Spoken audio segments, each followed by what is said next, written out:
All right, welcome to Engaging Virtual Meetings podcast with Jude Barak. Let's start a live stream. Don't we start people and keep old people? Show you got heart. Now we're playing the game and we're totally scoring. Learning how to make a virtual business boring. Showing up every morning, ready for the show.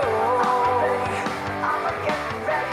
Cold engaging virtual meetings 2.0.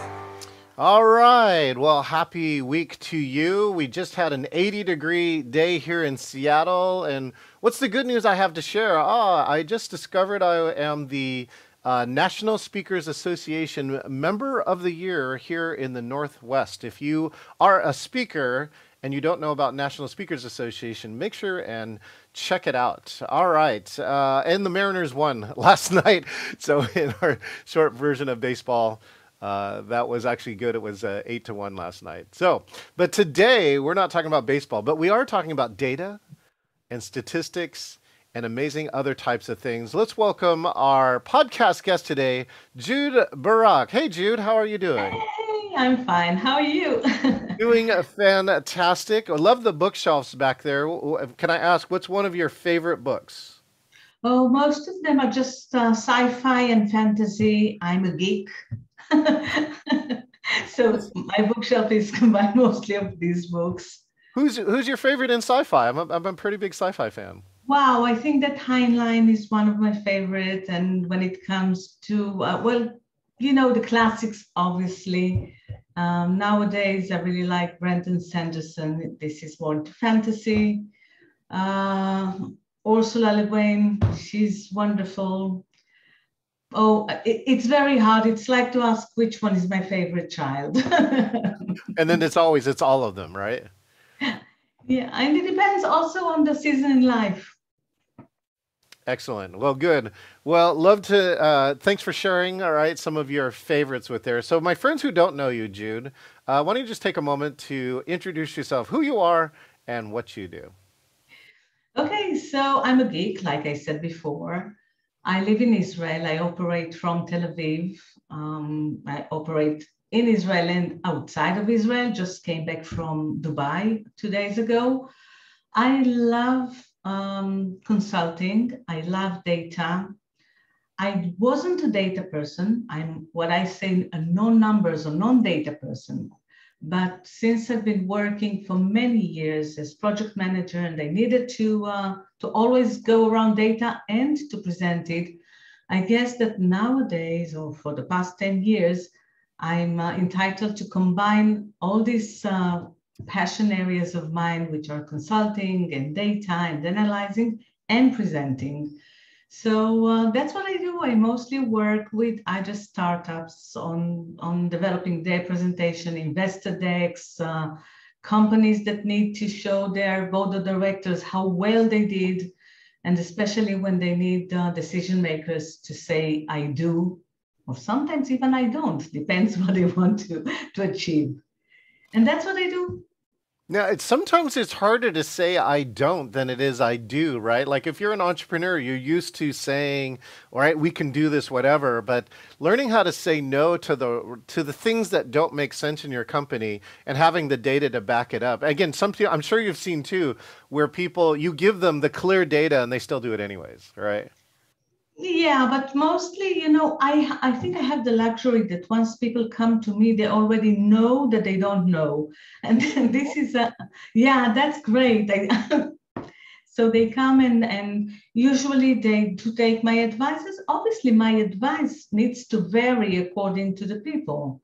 After all, it's their data, it's their business. So many times I need to just understand what their needs are and to show them how to get their results, even if sometimes I think that maybe it's not the right decision they want people to make, but after all, in this case, they know what they want.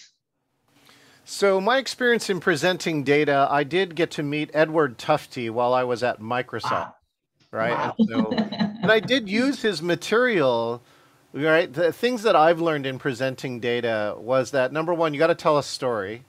Right. which is the data should right. You're trying to analyze it and do a shortcut for people to take a lot of data, right, and make it so that everyone can understand ideally and maybe make a decision or whatever it is to analyze it. Those were some of the things that I learned, and I definitely took the less is more approach in terms of charting or graphing. But I'd love to curious, Jude, what are some of the key things that you do or that are unique to the way that you present data? First of all, sometimes I say that chart is okay, but only if people can understand it and it makes it easier for them to understand the data. Sometimes just writing 45% in bold letters can be easier for people to understand than just show a pie chart that says 45%. So always try to put yourself in the shoes of the person who needs to figure out what it's all about.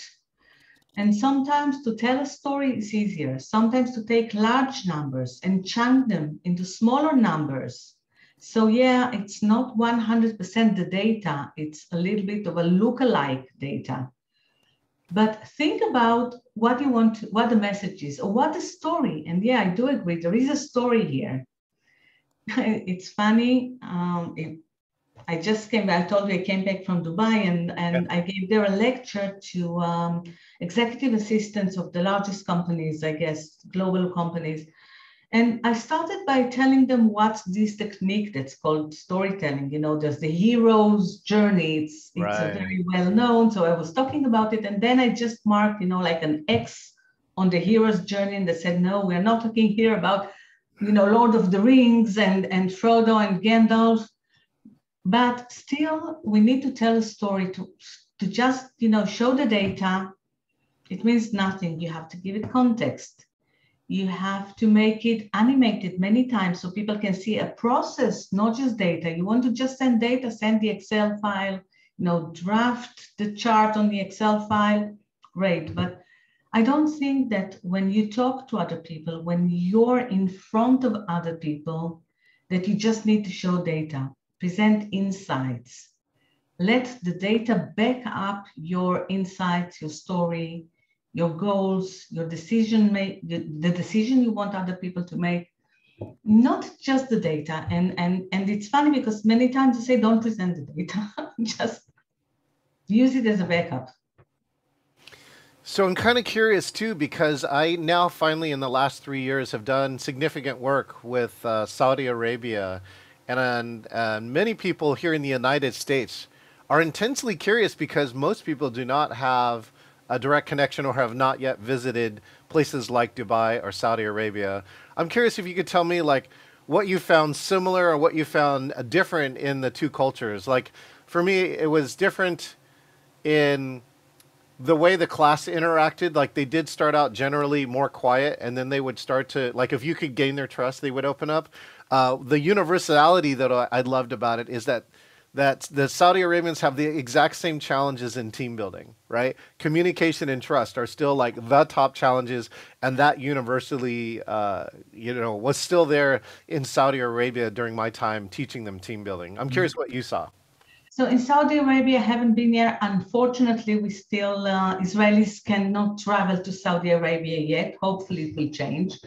Dubai is also quite new to the Israeli market. It only opened for us in the past, I think 3 years or so. That's it? 3? Oh, really? Yeah, that's all. Yeah, 3, maybe 4.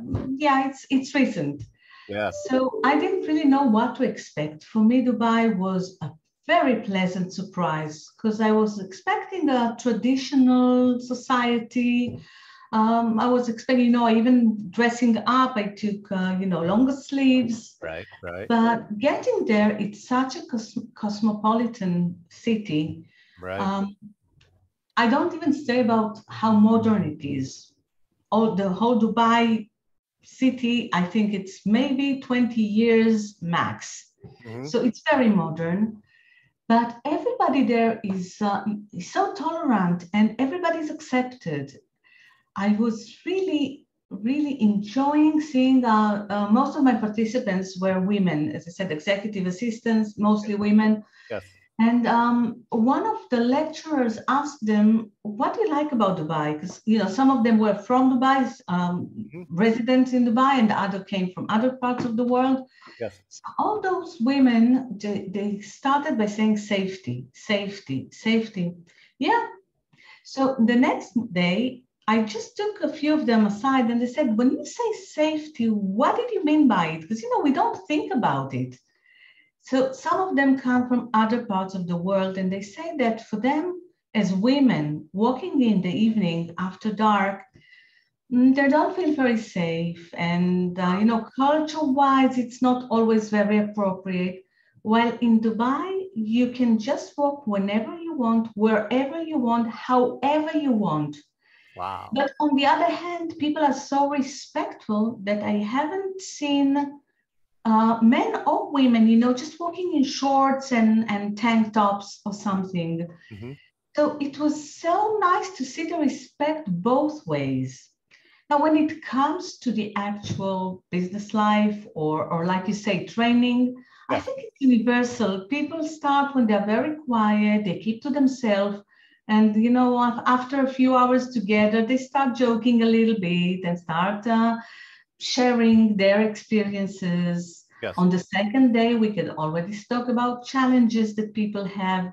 But this is, I guess, everywhere. I have a feeling that if you'll do it in, I don't know, Shanghai, and then in Riyadh, in Jerusalem, or in San Diego, or New York, it will be almost the same. Just the time might change. Maybe in some places it will take a little bit longer, but at the end, people will share. Oh, it's striking that safety is really one of the key parts. I do know that Dubai is definitely one of the more modern in that area. Some people have been calling it kind of like the Las Vegas of the Middle East because of how much newness is there. But it's great to see the newness and ideas come into its openness of new cultures and outside and other types. And again, things like this for safety, I think are key. So that's a great piece too. It's again, if you've never been there too, and that's your first response to it. My very good friend Linda Botts had traveled there, and she was one of the first to refute. Like also traveling into those countries as a woman, you have a lot of questions, and she was the first to say, "It's like going, I've never been to a place more respectful, more amazing, more welcoming." Right? It goes like, I think America could take a couple lessons, right? Oh yeah. Oh yeah. Yeah. Yeah, but again, I was overwhelmed at how non-traditional this place is, and yet people tend to respect the traditions. I don't know how to even explain it exactly. Well, for me, I can tell you too, it's just watching how they have integrated their culture into everyday life. So for instance, like every hotel room has a directional sticker that will tell you which direction the sun is for prayer, right? Yeah. Another Yeah. one is that when you go to like a little strip mall, they have a prayer mat that can be rolled in so it stays dry and then can be rolled out, right, if it is dry, so that you can do that. And so it's I don't, even here in America, I don't think really religion is supported to the level like it is because it's law there, right, in that country. And so I thought there's unique ways that we don't normally see, at least here in America, for ways to support their beliefs and their religion. Yes, and also, again, it was surprising, and I really liked it that at some point, we are used to having coffee break or lunch break, Right. and there at some point there was a prayer break. Have to have mandatory. So yeah, and it was so well accepted, everybody, oh sure. I mean, yeah, we'll have coffee now instead of later because now it's a prayer time. That's So right. yeah, and it was so naturally integrated within the conference, and yeah, I think that it's a very interesting place to go to, and I can't wait for the next time to be invited to give a speech there. Yeah, and the way it was organized, and the way they welcomed me over, and the car taking me from the airport, and the suite, and Oh the yeah. attention to Wow. details. Yeah, and how are you going to, and have you arrived safely, and do you need anything? So it was really, really very for me, it was a great experience. Can't wait for the next one. Well, love the hospitality, and let's go to another foreign country, which is the world of virtual and online, right? Which was definitely foreign to a lot of people. I'm curious about what have you seen in the last 3 years that are like the best practices or the best virtual or hybrid meetings you've seen in the last 3 years? Okay, so first of all, like you, I started with virtual workshops or training long before COVID. I think that Zoom was maybe it's how long? About 7 years, 8 years, 6 years, something like this. So I think I started on Zoom and I thought, wow, that's the platform that's made for me. I don't need to go look for parking, spend hours on the road. I really enjoyed it. So when COVID hit and everybody found out about Zoom and other platforms, of course, for me, I felt very comfortable, so I could even help others in moving to this platform. Well, obviously, I like it, but when it's mistreated or misused, that's terrible.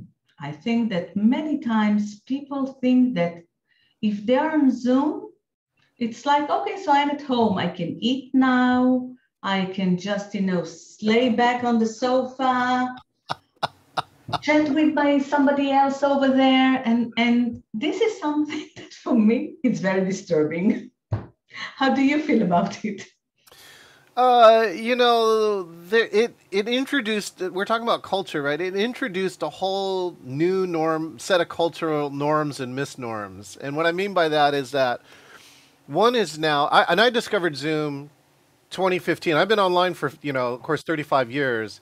And I think when Skype finally was on its decline, I was looking for a new virtual platform, and my friend said her college had just investigated 20 plus virtual platforms, and they picked Zoom, right? So Zoom was actually winning the academic field like 5 to 10 years before the pandemic hit, before it became really a thing.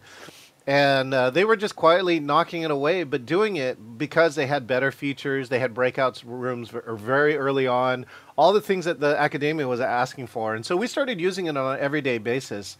The great parts about it is that we were already using it, even as a small company, to do things like avoid traffic, which is I think it's number one great feature. We were able to share things. We were able to share documents, right? So we're working on, collaboratively working on things together, clearly delegating tasks to each other. And so having that continual practice on a platform before everything hit was really the key. And then, and then it became the platform, which was great because, you could pick anything, but, to pick the winner means that you already have a head start. Of course, it has all of its challenges. People doing makeup, right? they're like cleaning their teeth in a camera, and they don't know that the camera is actually broadcasting to everybody.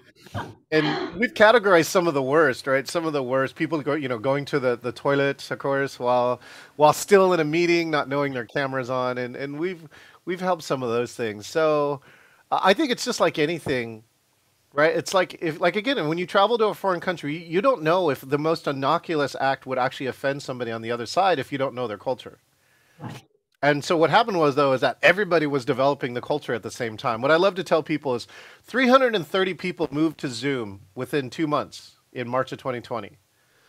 And that's almost the entire population of the United States. So imagine that the entire population of the United States moved in somewhere, right? And then think, how are you going to do that and not have some problems, right? And everybody had, all the traditional problems that we know about, from the basic connection things to, catastrophic mistakes that have gone viral. Yeah. No, that's true. But however, I think that everybody also realized that this is the virtual meetings, presentations, everything is here to stay. It will change sometimes. There will be one of the things that I love about going virtual is that, once CEOs expected me to come to a meeting to their offices just because it was respectful. So they expected me as their vendors, their supply, their consultant, to show up and to make the effort. Nowadays, they realize that even for them, it's better. Because if I go there, the chit chat and the coffee and the going around and saying hi to everybody. Yeah. So it's changed the mindset of CEOs, and it's not a question of being respectful anymore. It's just very technical. Is it better to meet in person, or is it more efficient to just make a Zoom call? And another thing that usually for me, it helps me sell the virtual meetings, is that we can record in this way. If I want later to go back, if something's not clear for me, it's easier for me to recall what was said in the meeting. Yeah. So this is a very good point that I always use when I see that somebody is, if he's reluctant, I won't do it. But, if he's just contemplating, I'll tell him, and usually it helps me sell and seal the deal. Yeah, for me, I feel like, because I have clocked 14 meetings in a day. I don't recommend that, but I'm just saying that it would be almost impossible to do that in the in-person world because of the drive time and the parking and the chit chat and the coffee and all the other stuff. And I do think you can build better relationship with that, all that other stuff when it happens. But sometimes, either when you're selling or you're already in the relationship and you're to the transactional part, like, let's get some stuff done. Yeah, again, every CEO, I'm sure, is busy on time. That's the one thing nobody has more of. And so being able to finish their things faster, I think, are really key. I'm curious then from your viewpoint, Jude, right? The world is changing, right? The world is now reopening back up. I'm curious what you hear from your executive side about where is virtual, where is hybrid, and where is in-person now? Yeah. So I think that in-person is when you start a relationship. It's something you said. So maybe, just the first meeting to just assess if we want to work together, that's still okay to have online, just exchange information. That's who I am, that's who you are. But the next meeting where we actually start maybe brainstorming or getting to know each other a little bit better, it is, I think, and they think that it's better to do it in person. Later on, when it's already just, changing info, looking at things, sharing screens, exchanging information and ideas, that's just fine to do it online. So that would be usually virtually.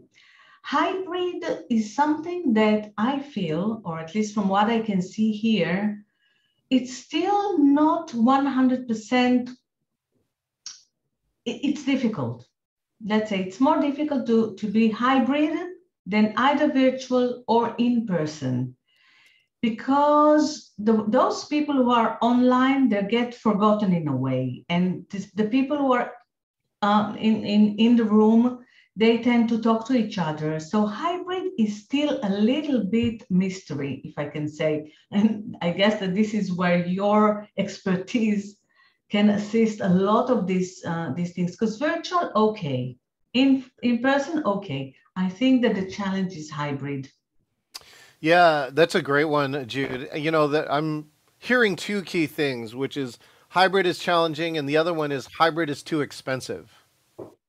And I don't think it has to be that way, but the challenge is, and usually for the virtual attendee, right? Sometimes for the in-person attendee, but usually for the virtual attendee, because they get treated as a second-class citizen.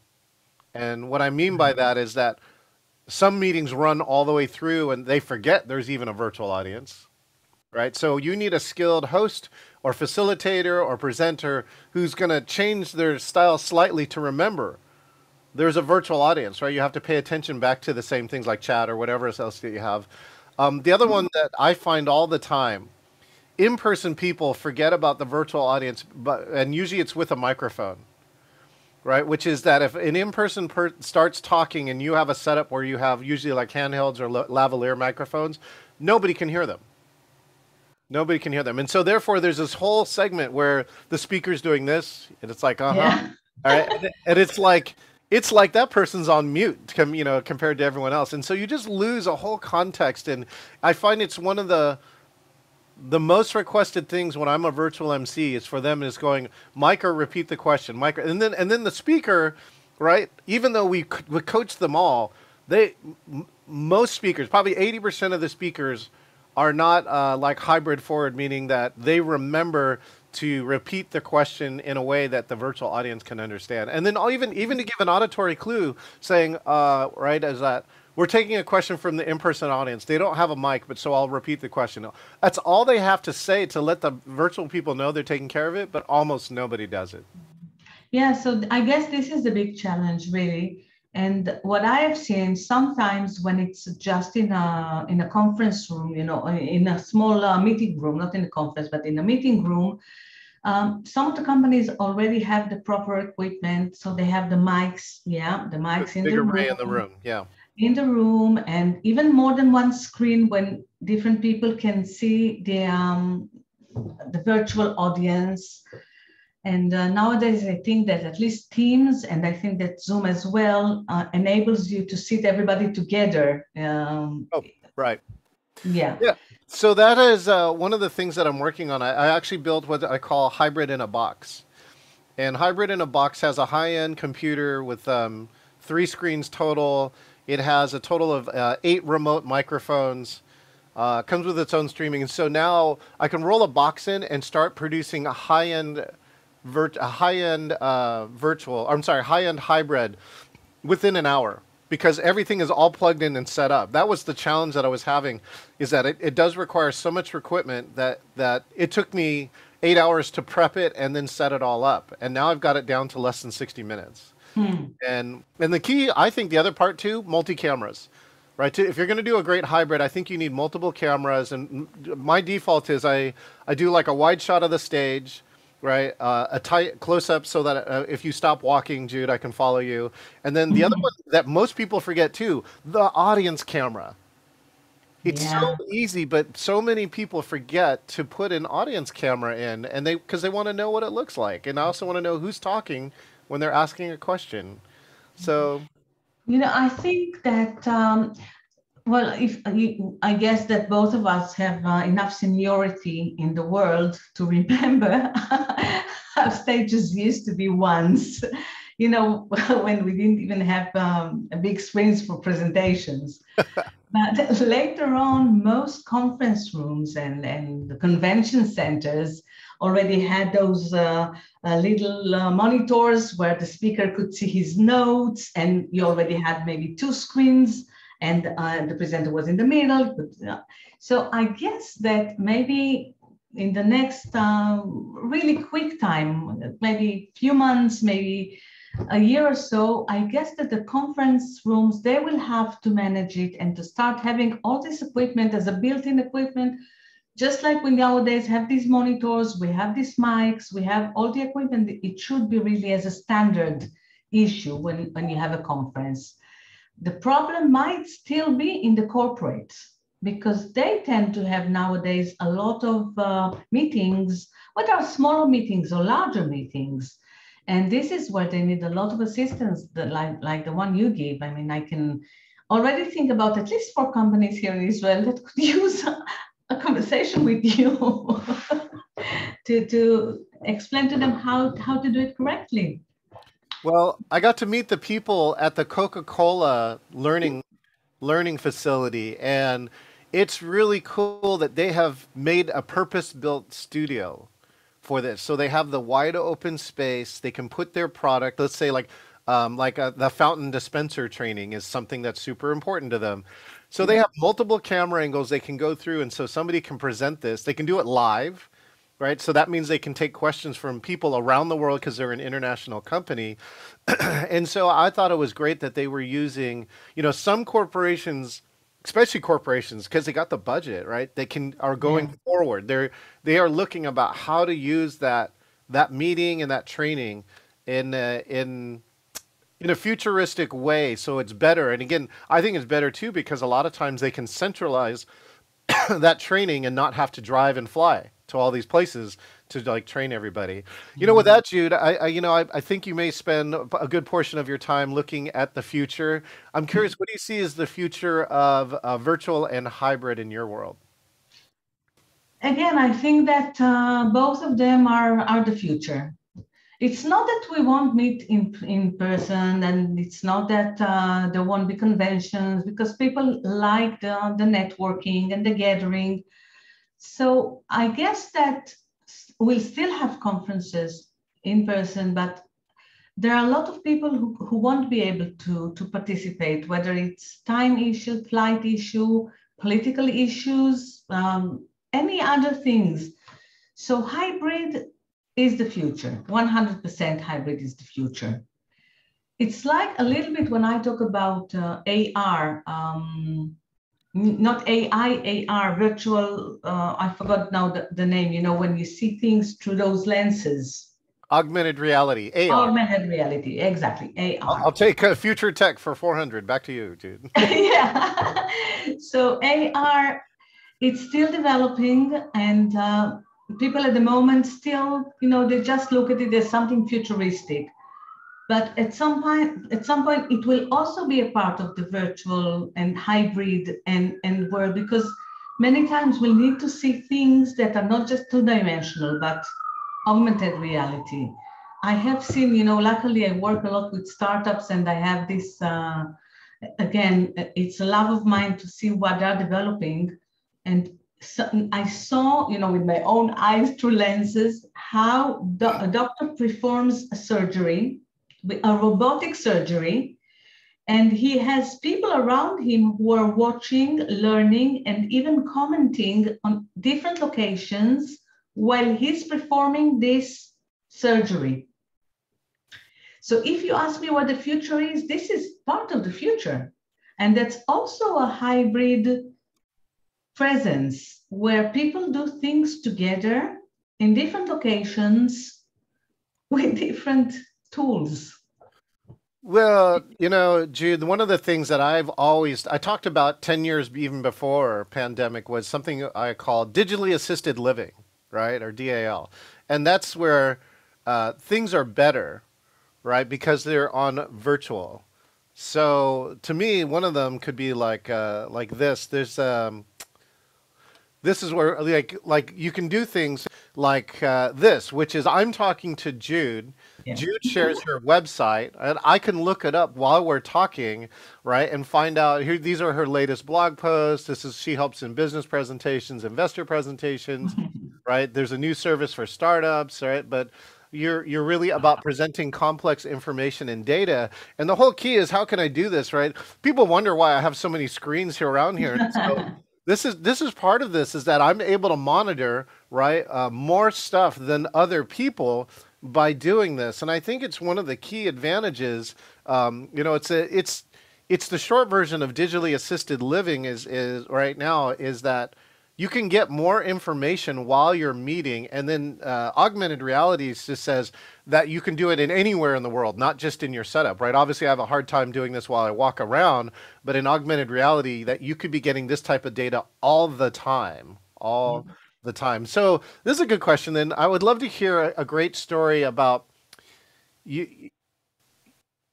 You present complex data, right? Information and data. And I'd just love to hear a story about what was like one of your biggest challenges, and right, and how could you simplify it? So of course, like things in Tufte that I learned is like one of the famous ones is Napoleon's army. There's this massive chart that shows the decline of Napoleon's army, right? Visually. And they're actually showing, I think they said like 15 to 20 different axes of data. The easy one is the size of the army, but and then it was over time, right? Like there was one section where this group split off and then it disappeared to zero. And we're like, what's that? Well, the story was that half of his armies chose to try and take a shortcut across a frozen lake, and the frozen lake cracked underneath their weight and they lost the whole army. And so, you know, those were the interesting things. So I'd love to hear, you know, how a great story about how you took some challenging or complex data and really tried to find a way to tell that story. Yeah. So I will tell it's very simple, but I think that most people can relate to it. P&Ls and budget versus allocations or Yes. what's really being done. So I had this accountant, and the person who hired me was a CEO who told me, he always gives me so much information. I just want the bottom lines. I want to understand if we're doing well or we're not doing well. I don't really care about all the nitty-gritty. So now I have to sit with this accountant who has this P&L over, year over year, month over month, and this is important and that is important, and nobody has to know how much we paid for that specific project or whatever. And I know that the CEO doesn't care about how much is specific. Now, just getting him to change his mindset and to understand that not everything is as important. And that sometimes it's easier to start with the bottom lines. And then if the CEO will want to know anything else, he will ask and we can prepare. And I said, the CEO doesn't limit you the number of slides you can use in a presentation. So we can start and we can have the other slides in case you need them. You can always present them. I showed him how we can, switch between slides and do a non-linear presentation. So at the moment, it's the time where he sends me the reports. He doesn't even speak to me. He sends me whatever he has, and he say, what needs to be done with it. and yeah, but a report of, I think he had there about 20 columns and about 30 or 40 rows in Excel. That's what he used to, just copy and paste it. And now he has just a few boxes I just need to change the numbers and automatically they change. And I have one chart that just shows that was what we expected. This is what actually happened, and that's it. And it's animated. So if he asks me to, I said, which month do you want to talk about? Right. Okay, so this is the one that you'll have to talk, and then click next, and the rest of them will come after it. And he's so used to it now that he says, it took him a while, but it took him a time to say, I never thought that it should be so simple. And that's right. That's where the value is taking complex data sets, making them so simple. In the end, right? Many CEOs have to make a decision they should make decisions off of less, key performance indicators, not more. You get too many and you can't keep track of them all. So again, and these are also the very detailed people who need everything. So I said, okay, I understand. Yeah, you do need the details. That's why you have this wonderful Excel. But when you talk to other people who don't know the numbers that well as you, and they don't have the time to start, just researching the numbers, right. Give them the bottom lines, give them the insights. Yes. If they'll need more information, they will ask you for it, or you can send it to them later. We know, John, because we attend the same conferences and everything, that nowadays we can have one PowerPoint that can also become as with the speaker notes. You're using the speaker notes, but we can actually prepare reports there. And all the data that needs to be done, I'll send you a PDF with all the data, whether it's before, whether it's during or after. And a lot of people now, even the CEOs themselves, they know, somebody told them that they need better presentations. So that's why I say I'm lucky, because usually when they get to me, somebody already told them, no, it can be this way. When it comes to startup and investor, the problem with startups is they usually, they have two types of problems. So one challenge is to have the actual numbers. They go to market potentials and they show the larger markets that have nothing to do with their actual product. So we need to work on the data itself. But investors, they don't have the time to start reading all those things, all that information and all those surveys. They want you to read them, you as the entrepreneur. They just want to see that there is a CAGR. They just want to see that there's a potential. And especially they want to see that you've done your homework, that you know what you're talking about. So this is one when they have too much information. The other ones are the ones that, they ask them, what's the business model? Yeah. B2B.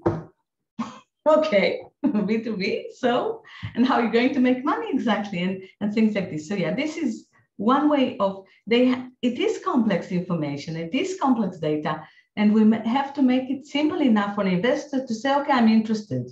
Once the investor is interested, that's it. You don't need a presentation. Now you need to start working on numbers, on demos, on whatever. In the corporate world, one of the things that people don't treat as data is many times it's tenders. When they have to go now and bid, and they have these large tenders. And what they usually do, they'll send their business presentation. Yeah. But it's not the right presentation, because you have to show how you exactly, somebody, when they do all these tenders, they have a problem, they have a challenge, and they need companies to come and bid now and show them how they can address this challenge. Yes. So your presentation, if you want to be the person to get this job, you have to show them why you are exactly the right person for the job, meaning you need to show success stories, or to show how you address these issues. What are your suggestions, but very specific to what you were asked to do. And this is also complex information. Many times it's engineering. So you know what engineers do. They start putting these schematics, and they show drawings that nobody understands but them. Yeah, when you be able to already sit with the engineer, that's fine. Just open the big sheet of whatever, and both of you speak the same language. But when you have to speak to the procurement department, they don't understand it. They just want to know why you know exactly what you're doing and how you're going to solve their problem. That's the information they want, and that's the complex data you need to show them in a presentation. That's also data. It's business data. All right, Jude. Well, we'll take our complex information and see if we can simplify it. If you want people to remember only one thing from this interview, what do you think is the one thing you want them to remember, Jude? So one for me, one for you. For me, I want them to remember the data is not just numbers. The data is more than numbers. It always needs context, and it needs to be presented for those people who have no idea about the data. And for you, I think that hybrid is the challenge. And this is where people need a lot of assistance and a lot of John Chen time. Jude, you'll love this. One of my, I'll share one of the facts to help support what you're saying, which is that accessibility of the virtual part of hybrid. In one of our conferences, 539 people registered virtual. There were 950, in person. But the virtual they said, without this virtual, we could not be here. Because of the budget. You know that I'm supportive of it, because you know that I've attended twice the conference where you were the MC for the virtual world. One I was in person, that was in Florida. That was the presentation summit. Yes. In Florida. And I was in person, and I had this FOMO of not being in the virtual world, because everybody said what John is doing there. And we were trying to understand what's going on. So the next year I didn't come to, where was it? I think it was maybe in San Diego, or doesn't matter, but I stayed at home, and I was part of your community. And it was so good that I don't want Rick Altman to hear that, but I would probably go more on the virtual rather than in person. Well, they're going to have both again this year. And we'll give a shout out to our good friend, Rick Altman, betterpresenting.com/summit. Yes, I will be the virtual MC. And yes, Jude, for the first time this year, because he split, I'm actually going to be able to attend the in-person before the virtual. And one of the things I'm going to do is most likely make some virtual backgrounds like this from the in-person site and bring them to you, the virtual, if you are going to attend virtual. So yeah, I will attend virtual this year. Even if I would, I can't make it on those dates. But yes, that's a wonderful idea. And just curiosity on this, the virtual art, speakers going to actually talk to the virtual world, or are these going to be some of the recordings? How it's going to work? This is a great sidebar, Jude, because like we know Rick. Rick really strives for excellence, which I love. And for 2 years, he really worked on simultaneous hybrid. And Yeah. in the end, he came away with two factors, which is the way he wanted to do it was expensive, and with the format of his conference, it wasn't enough. Like you need a big enough virtual audience to justify all that tech. All right. And the second one, he says like he just felt like you had to compromise both experiences and not get the best out of it. So he's doing in person, not recorded, right? It's going to be live. It's a smaller venue. And so there's a bunch of things that are around that. And now this means that he got his presenters though to present twice. And so now everyone who's presenting virtual will be completely virtual. So yeah, Wow. they have to talk to virtual, Jude. They're only That's can talk wonderful. to I virtual. mean, it's so Rick Altman, really. I mean, this is a kudos for him. He's so professional and he really wants the best for whoever attends the meeting. I Yeah. can't, yeah, I can't wait to see the result of it. And let's find out. I think, because we've had a couple friends who said hybrid might be the worst of both worlds. And so maybe Rick's version of splitting this might actually optimize both experiences. I don't know, but we're going to find out. Yeah, but still, I think that you have plenty to do with the hybrid because, again, you asked me, and I think that this is going to be the future, whether Yes. it's small meetings or large conferences. And then I'm sure that, the challenge can be met, and you already found some very good solution for it. I think the challenge can be met, and I think it can be done for budgets less than people that are complaining about now. And so I just think it's like all solutions, right? You have to find the best aspects and apply them in the best ways. And I think you can Mhm. do that in a cost-effective manner. A lot of the problems we have are not hard problems like technical problems.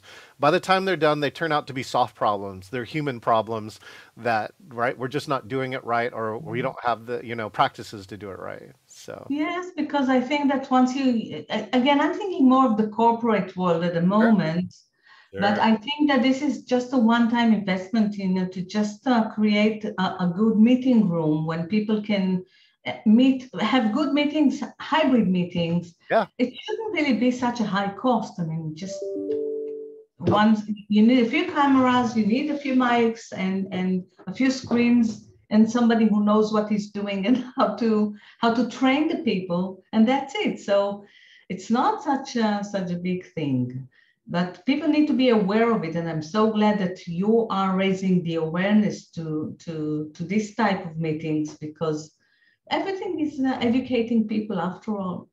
Oh, well, thank you, Jude. And I love that, right? You're an instructor too. You're an entrepreneur as well as a coach to many, many people. And so I think you're doing the thing too, which is making presentation, especially presentation of complex data, easier. Anytime we have that type of skill, I think that we're making this world a better place and a more understandable place, right, Jude? Right. So, and 100% right. Jude, thank you so much for tuning in from so far away. I look forward to seeing you online as usual, and it's been my honor and pleasure to get the chance to meet you over the last couple of years, even though we've never met face to face yet. That's true. I hope that we will be able to meet face to face at some point, but really with you, even virtual feels like we've known each other for a long time.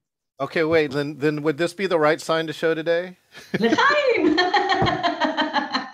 There you go. Yeah. I'm glitching. Thanks again, Jude, for your time. Thank you so much for having me. All right, this is John Chen, and we just wrapped up another engaging virtual podcast with the one and only Jude Barak, who is presenting complex information and data and just making it simple and easy. We put the links inside there. Make sure and check it out. Make sure and subscribe to our brand new Engaging Virtual Meetings podcast, engagingvirtualmeetings.online. We're releasing an episode every week. We already have a year's worth of content there, so you're going to get something new every week. And if you're watching this video, make sure and click subscribe. Thanks to our guests who showed up online, Nicole Smith, and of course, Stephanie Jones. Thank you so much, and we will see you next time. Don't we start people and keep old people? Show you got heart. Now we're playing the game and we're totally scoring. Learning how to make a virtual a business boring. Showing up every morning, ready for the show.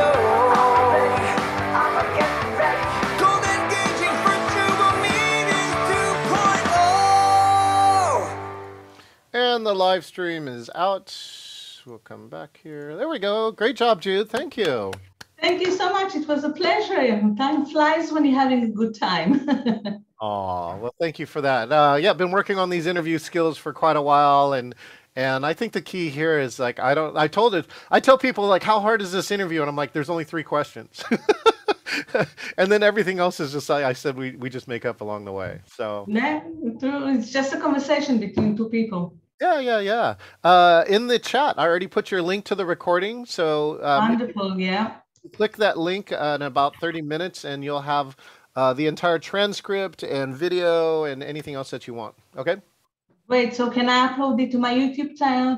Absolutely. Yeah, of course. So yeah, when you go there, you can download everything and then figure out which video you want to upload. Okay. Okay, great. Okay. And LinkedIn and everything. So we'll talk about it and promote your podcast a little bit too. Yeah, on my LinkedIn profile here, I'll give you a chat to my LinkedIn profile. You should be able to find another video that right there that you could share. Okay. Wonderful. Yay. Good. So I'm always a phone call away. Yeah, thank you. I hope that we can do something together here soon. So, if you have any open classes, like a 30-minute kind of like short version of complex data to simple data, let me know. I might be able to find an audience for that. I haven't thought about it yet, but this is a great idea. Yeah, it might be a good idea to just give, little classes like this. Yes. Yep. Okay. Good. Good. Thank you. Thank you, Jude. Let me know if you need anything else. Otherwise, I will see. And same here. And even if you need, some connections here in Israel, if you know about anybody, just let me know. I'm, networking is a way of living. So whatever I can do for you. You hold on. I do have one for you. Do you know Gil Peretz? Gil Peretz, yes. I don't know him in person, but I do know people who know him. So yeah. So Gil, I do believe, is on the startup side, and Gil coined the term "never Zoom alone." And so I do know him pretty well. He presented at my conference a couple years ago. Mm-hmm. Yeah. So if you want an intro, let me know. Sure, thank you, and same here. And are you looking for more guests on your podcast? Yes. Okay, so I have a friend. She also came with me to Dubai. I introduced her to the organizer there. Her name is Noah. Yes. She lives in LA. Oh, good. Yeah. So time zone. She DISC. She's doing assessment for companies, and if it's an interesting topic, I'll just okay. So I'll introduce both of you. I'll introduce you to each other and see if anything can work. Yeah, I'll send her a link and she could schedule an hour just like this for an interview, and that way. Sure, I will. Great. So I'll see her these days. She's in Israel at the moment, so I'm going to meet her and I'll talk to her about it. That's wonderful. Oh, well, thank you, Jude. I appreciate that. Yeah, send any guests your way. Anybody who you think has something interesting they're doing on virtual. Wonderful. Okay. Very good. Yep. Okay. Thank you. Thanks, Jude. Talk to you soon. Bye. Bye.